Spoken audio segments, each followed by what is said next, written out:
here's Brody Brazil. Hey, welcome back to the channel and welcome back to this series profiling the 2023 Oakland A's individually. This time around, it's Ken Waldichuk's turn. I like that name, Waldichuk.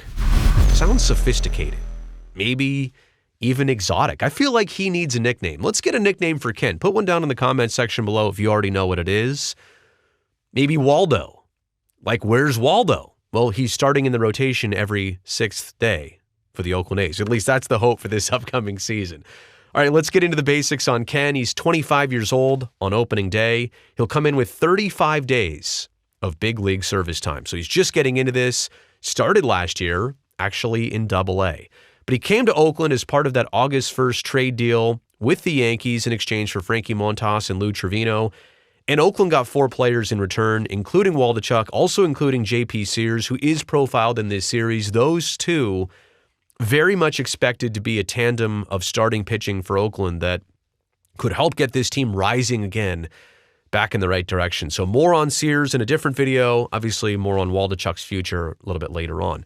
But also in his past, let's understand this, he was drafted by the Yankees, 5th round of the 2019 draft, out of all places, Moraga's own St. Mary's College. Now, Ken is not a Bay Area native like a lot of St. Mary's College students and student athletes.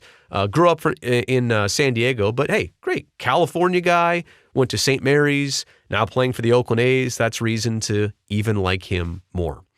Contractually, he's arbitration eligible, not even until 2026, so a lot of years of team control ahead for the Oakland A's with Ken Waldichuk. Okay, let's revisit his last season. He made his AAA and big league debuts all in 1 year, meaning that, just think about the trajectory here. From Double-A on opening day to AAA at some point to the show by the end of the season. That's a lot of levels in 1 year, but it also, I think, speaks to the promise and the promotion and what the Yankees and Oakland A's each saw in Ken Waldichuk. Big league-wise, he made 7 starts, a 2-2 record. I won't read a whole lot into that. 4.93 ERA, yeah, a little bit higher than he would have liked, but how about this? Here's something to build on. 34 2/3 innings pitched in those 7 starts. 33 strikeouts. Almost a strikeout per inning, but also a walk basically every 3 innings. So maybe on the cusp of maybe feeling uncomfortable about the walks. We're talking about 10 walks in 7 starts too, right? So it's not... It's a fine line, right? But how do you keep the strikeouts there and maybe contain the free passes? There's also this, looking at his first versus second versus third and fourth time through the lineup, a 288 opponent's average the first time through. I don't know what to read into that. These are just the splits. And that has been kind of a theme of these videos. I don't want to add all the reasons why I think they're happening. I just want to point these things out as something to watch for this upcoming season. But then he gets batters in their second time through the lineup to be below the Mendoza line. So from hitting almost 300 that first time through to really settling into the game, and then third time through or even more, which is not extremely common. Usually you're facing these guys 2 and 3 times through. But that third time through, they're only hitting 238 off you.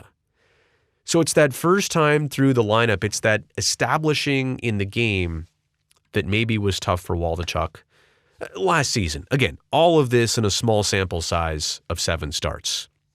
In terms of pitch usage, 56% of the time went with the heater. That comes in on average at 94.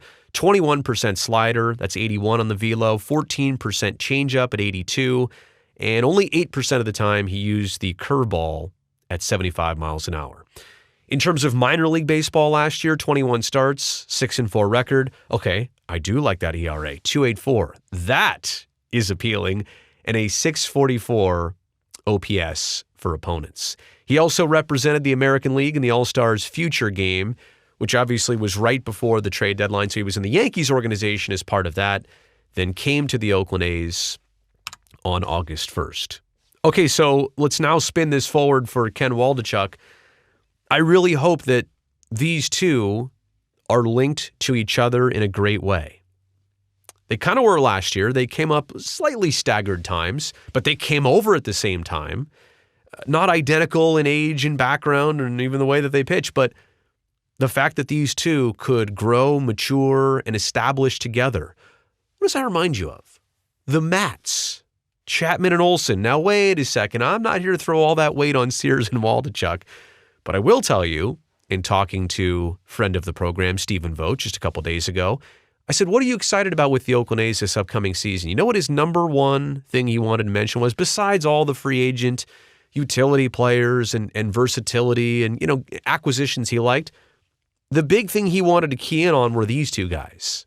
He said they're way more than just arms. They are pitchers. They pitch well. They're exciting.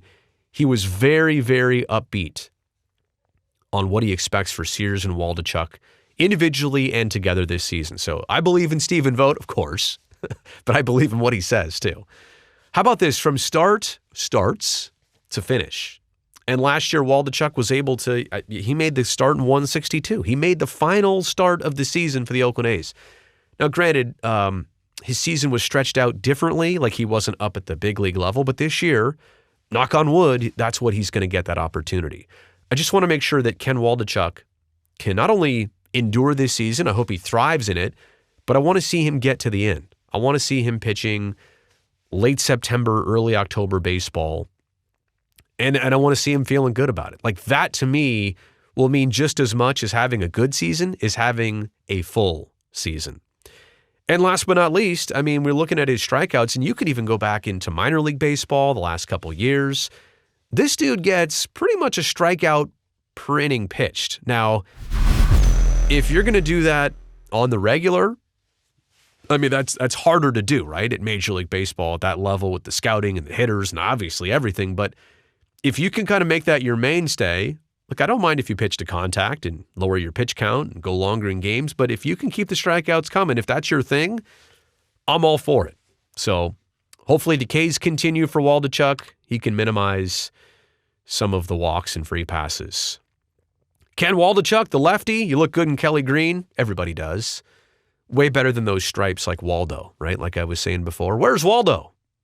There's Ken Waldichuk. I'm looking forward to watching him this season. So thanks for checking out this video. Thumbs up if you liked it. Don't forget to subscribe to this channel. I've got a couple more of these coming out right around the corner.